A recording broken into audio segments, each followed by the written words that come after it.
The RCMP have responded to 4 armed robberies since October 12th, 3 to local liquor stores and 1 to a local financial institution. Ferris says the city plans to have a consulting company in place by mid-April and complete the master plan by the end of September. Simpson admitted the numbers were down this year and attributed that to the economy.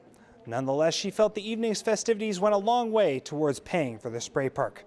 Organizers say that while the purpose is to celebrate Indigenous cultures, they also hope to attract people from other backgrounds as a way of driving tourism for the band. With their donation to the Housing Society complete, the Rotary Clubs have now turned their focus to their next goal, raising $200,000 for the city's spray park. With the plan approved in principle, city staff will now be working on the bylaws which will bring it into effect, which they will present to council on March 14th. Foster says that while attendance has dipped in the summer, she expects it to pick up again in the fall when school resumes.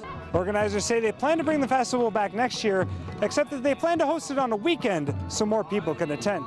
Those hoping to do their part for the Ronald McDonald's House haven't missed their chance, as 10 cents from every Happy Meal is donated to the house year-round. As the situation in Fort McMurray continues to get worse, a Fort St. John man has offered his help to the Alberta government.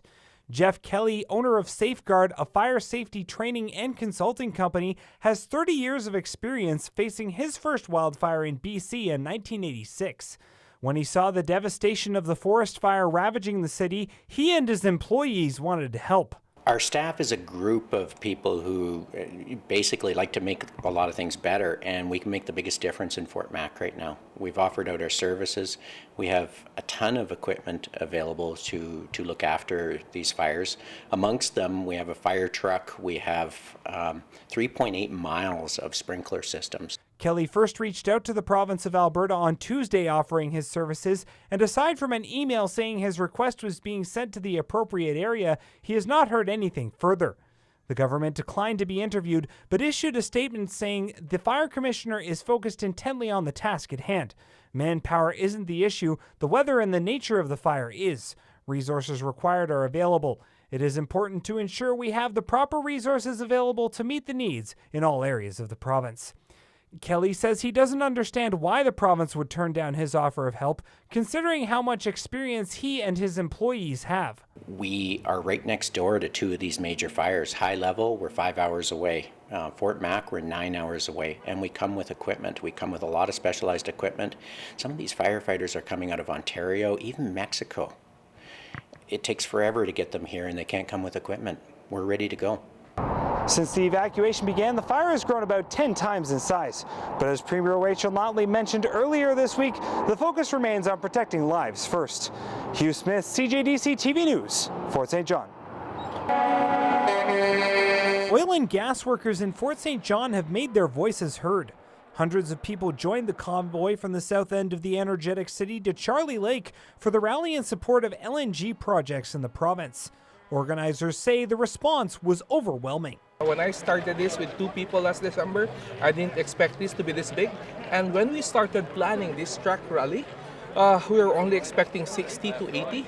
And the latest count as of now is around 400, more than 450 vehicles joined this truck rally. So I'm very, very happy. Rallies were also held in Terrace and in Fort Nelson, which saw more than 300 trucks attend. Many attendees came bearing signs, all of them showing their support for growth in the industry. We're swimming in natural gas that we don't have a market for. This whole rally is about trying to get our gas to a market that may or may not exist. And if we are indeed short of electrical power in BC or Canada, let's burn some natural gas to generate that. The rally also played host to many dignitaries, including MLA Pat Pym and MP Bob Zimmer, who showed up to show their support for LNG projects. My main challenge is to the Prime Minister and to Cabinet is do the right thing and support LNG in BC. It's good for BC, it's good for Canada, and good for the environment. Zimmer also called on the crowd to email Trudeau and the Cabinet to voice their support for LNG. Hugh Smith, CJDC-TV News, Fort St. John. Welcome to Week in Review. I'm Hugh Smith, and here are your top Peace Region stories from the past week. It's been a number of days since North Peace MLA Pat Pym announced he was stepping down from the Liberal Party. And we're now learning that a special prosecutor has been appointed to the case.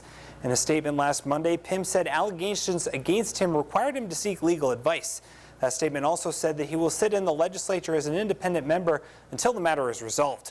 The Criminal Justice Branch now says it understands Pym was arrested and released for an alleged offense. It says the RCMP must determine whether to submit a report to the Crown for a charge assessment. There is still little information on the nature of the allegations against Pym. We're still waiting for a decision on whether the Peace River Regional District will rezone a piece of land in Toms Lake from agricultural to heavy industrial. Last night's public consultation gave Encana another chance to present details on their proposal, the South Central Liquids Hub. Residents fired back, saying they live on rural land to enjoy the peace and quiet. There are also concerns over how the project would affect organic farming and beekeepers in the area, and many are concerned over chemicals like H2S. I'm just a farmer, and I moved here for ALR. This land that they're putting this pollution on is agricultural land. You guys developed our bylaws. You guys, we all worked together for this. And now, just like that, we just change it. Many Toms Lake residents keep saying they're not against natural gas activity, they just think there's a better place for it. There's a vast amount of Crown land in the area, but Encana says moving the project is not that easy. We have a limited radius where this liquids hub can be located. And that was in a 4-kilometer radius, as we spoke to, right? If we try to move too far away with the facility, we no longer have the pressure in the system to get it to the facility, which would require us then to build an additional facility, so 2 instead of 1, to accomplish the same thing. A final decision was expected on Thursday, but now the board has requested more information.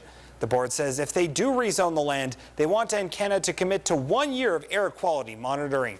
Encana now has to wait until the next board meeting to show they can commit to the new requirements. All you can think of is how terrified that poor animal must have been. An environmental group is asking the public to keep their distance from wild animals in the wake of the Moose Rider investigation. In the now infamous video, a man can be seen jumping from a motorboat onto the back of a moose that was swimming through the water. 2 Fort St. John men have been charged in the incident. Environmentalist group The Fur Bearers says the incident is indicative of a larger problem.